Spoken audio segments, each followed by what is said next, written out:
दोस्तों नमस्कार, आपका हमारे YouTube चैनल अपना भारत में स्वागत है।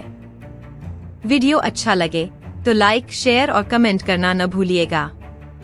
आपके सुझाव हमारे लिए बहुत महत्वपूर्ण है। चलिए शुरू करते हैं। 17वीं लोकसभा के दौरान 3 अहम कानून संसद द्वारा पारित किए गए थे। CRPC, IPC से लेकर एविडेंस एक्ट खत्म कर 3 नए कानून पेश किए गए थे।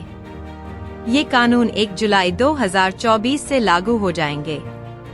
इसको लेकर सुप्रीम कोर्ट के मुख्य न्यायाधीश DY चंद्रचूड़ ने मोदी सरकार के इन 3 नए कानूनों की तारीफ की है।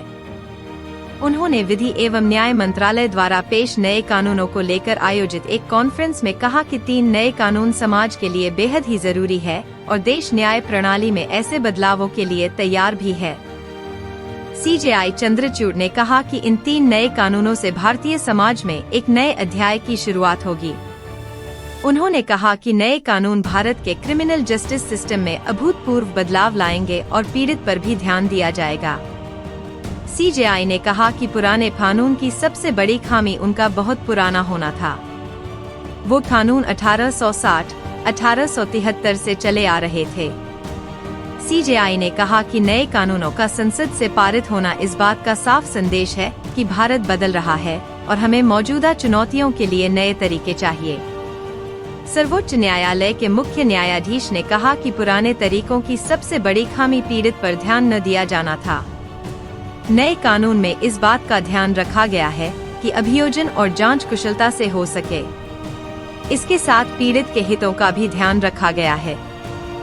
छापेमारी के दौरान साक्ष्यों की ऑडियो विजुअल रिकॉर्डिंग अभियोजन पक्ष के साथ साथ नागरिकों की सुरक्षा सुनिश्चित करेगा। CJI ने कहा है कि भारत सरकार ने हाल ही में 7,000 करोड़ रुपए का बजट न्यायपालिका के लिए आवंटित किया है, जिसका इस्तेमाल अदालतों के अपग्रेडेशन में किया जा रहा है।